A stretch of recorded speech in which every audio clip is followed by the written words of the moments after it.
So on Tuesday's episode, I shared with you one of those duh moments in my life, one of those dumb decisions of driving a truck out, not listening to the signs of lowering your air pressure, turning close to the water, burying the truck, and the lessons I learned from that. On today's episode, I'm going to take more of a serious life story and share that with you, and one that I've learned a lot of lessons from. It's really made me into who I am today. But in order to do that, I have to go way back. And if you don't know my testimony, I did not grow up going to church.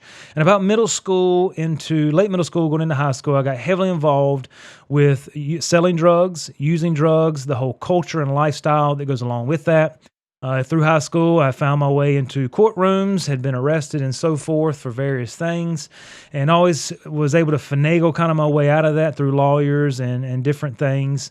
But I decided to go to Appalachian State University, and so I did that. I graduated. I was able to do that. I was able to keep enough grades to graduate. I went to App State, carried all that lifestyle and all that stuff up there with me, met new friends, was partying, just living the life, so I thought. And so fall semester, I failed every class except for one. I made a D or D minus in it. So I was placed on academic probation. Spring semester, same thing, going into that semester, not paying attention to academics. At that point, began to run into some issues with the local law and also the App State Police. And so I found myself in a meeting with the school or the Office of Student of Conduct. And there I needed to plead my case of why they should allow me to remain a student in App State. I did just that, and their verdict or their decision was this: expulsion. They decided I was not safe to be on the campus, and the best decision was to expel me, to keep me from being there or ever coming back. And so that's what they did. So I lived in the area for another year, finally moved back to the east side of Raleigh, Clayton, North Carolina, still involved in all the same stuff, began to desire to want to get out, but didn't know how. At that point, began meeting my wife. We were kind of talking and dating a little bit. And long story short, I had moved in an apartment, and a couple knocked on my apartment door and asked me this question: if you died today, where would you go? And I could not answer that question. I never could connect the dots with Jesus and Christmas and Easter. I just never got it. I knew I was a sinner. I believe God created all that we saw. I didn't buy into evolution. But long story short, there, as they shared the gospel with me, I called out to Jesus Christ to save me there on my green leather couch back when I was 21 or 22 years old. And it took me about a year to get my life cleaned up. But thereafter, me and my wife got married. We began serving or attending a church, and then the Lord began working our hearts. We began serving, and really the rest is history. But during that time, after we really were dating and got married, I had a desire to rectify those wrongs at App, meaning I wanted that expulsion off my record because I wanted to move forward. And so as I share with you some lessons about this, not to allow past mistakes to keep you from moving forward. The first one is this: you have to rectify wrong sometimes. So there were some people I had to apologize to. I can remember being in the diner and having to walk up to a young man and say, look, I'm sorry for what I did when I was 16 years old. I should not have done that. I had to apologize to other people to say, look, I should not have done that to you or done that to your property or whatever it is. Now, you can't apologize to everybody. You can't go back and right every wrong, but if you have the ability to do so, you should do so. So that was a lesson I learned. But I also needed to rectify this issue with App State, because I wanted to move forward. One, I wanted it off my record, and then two, I wanted to have the opportunity to attend school again. And so having expulsion on your record from a state school in North Carolina means you cannot attend another state-supported school in the state of North Carolina. So, and you are not allowed to go back to that campus, or it would be trespassing. And so I could attend a community college, and I could attend a state college maybe outside of the state of North Carolina, but I have to provide that expulsion on, the application and so forth. So that could be a great hindrance. So I wanted to get that off. Now I began attending community college at night, taking some classes for landscape architecture, just trying to move forward with some different things. So I began to write the chancellor and asked for the expulsion to be taken off. And as I did that, it would allow me to pursue my dreams or my goals to move forward, to finish my education. And I did that 3 times, and each time I was denied. I did it over the space of about 3 or 4 years. I tried to rectify the wrong that I had done. So that was my first lesson. The second lesson, to keep mistakes from holding you back, from taking your next step, is this: don't stop trying. You say, I was denied those 3 times, and I could have given up. I could have got frustrated and said, it's no good, it's no use, I'll never be able to go back. I'm just stuck in this this way of life. I'll never be able to make anything better of myself. I could have gone that way because it did really feel hopeless. Here I had gotten my life situated, had gotten married, had a great job. They were giving me great opportunities there and had really got my life turned around. And as a Christian or a believer, you want everybody to see that and go, oh, they're completely different. But this chancellor was not buying into that. And he wrote back over the space of 2 or 3 years, gave me some stipulations that I needed to uphold to. Well, I did uphold to some of those stipulations of not having a criminal record for X amount of time and so forth. But the last letter I wrote, I received a rejection from it. But I say to you, don't stop trying. I didn't stop there. I still wrote one more time, close to about 2008, 8 years after the situation had happened. And I wrote to the new chancellor there, Chancellor Peacock. And when I received the letter back, he said, I want to have a meeting with you. I want to hear your case and I want to hear what you have to say. And so I was like, wow. So here I had the opportunity to rectify the wrong. Why? Because I did not stop trying.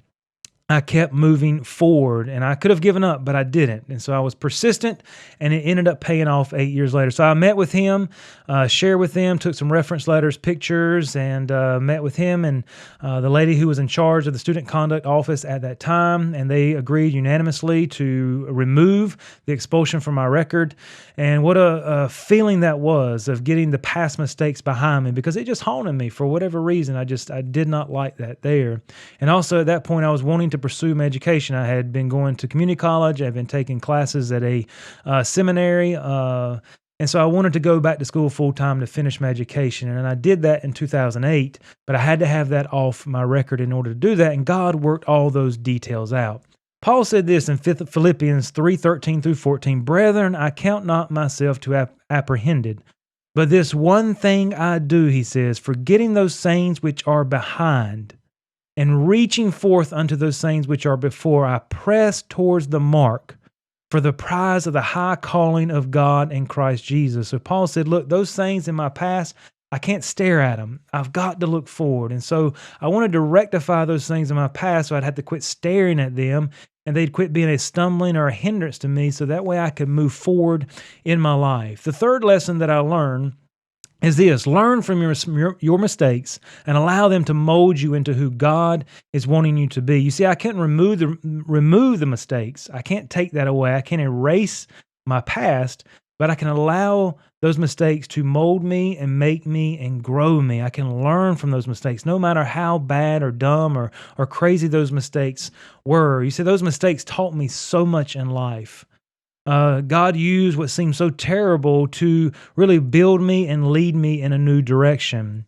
You see, it was this very mistake that God used to call us back to start a ministry at App State University. You see, when I was finished with my education in 2012, God would call us back there to begin a campus ministry, Collegians for Christ, there on the campus of Appalachian State University. We did that from the ground up, had the opportunity to see God work tremendously through that.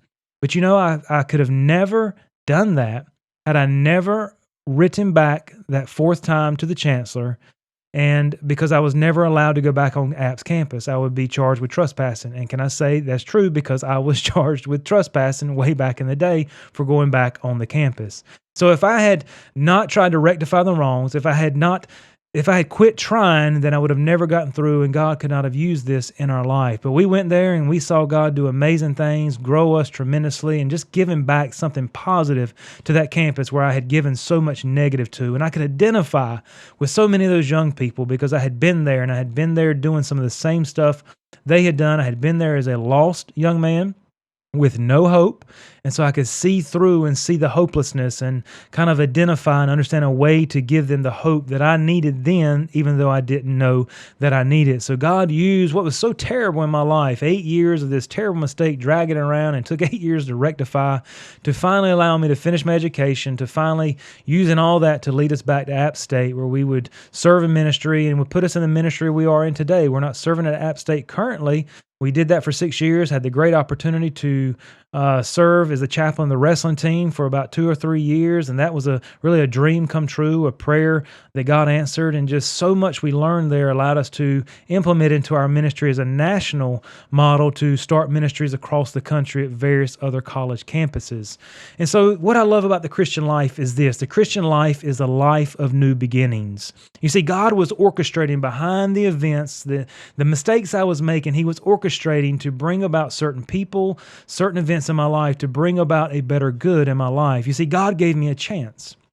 My wife gave me a chance. Can I say that Howard Building Supply gave me a tremendous chance to allow me to work there? And honestly, so much of what they allow, the owner, Gary, Howard, and Matt, and there's just so many people there that worked there that were instrumental in my life during that time when I was changing and God was doing a work in my heart, and them allowing me to move up and give me more opportunity, and the culture there, everything. It was just instrumental in my life. And then this Chancellor Peacock, who gave me a chance. You see, God was orchestrating all that. It was by chance, really, that I received the job at Howard's because of somebody I knew. Somebody quit. I ended up being a truck driver. I worked there for 8 years, and God used that tremendously. Chancellor Peacock coming in, brand new chancellor, the other one leaving who had denied me 3 times, and him allowing me. You see how God was working all that in the backgrounds. So God is in the business of forgiveness and taking past mistakes and using them in positive ways in our lives. So don't stare at your past mistakes. Look forward, just like Paul. He's pressing towards the mark. He's looking forward, not looking back. So look forward and allow God to work in and through those past mistakes. And don't keep a list. I was bad about keeping a list of the past mistakes, because why are you or I going to keep a list of past sins and mistakes that God has already forgotten? Why should you and I carry that around when He's already wiped it clean and He does not remember it? So remember, don't allow past mistakes to keep you from taking your next step.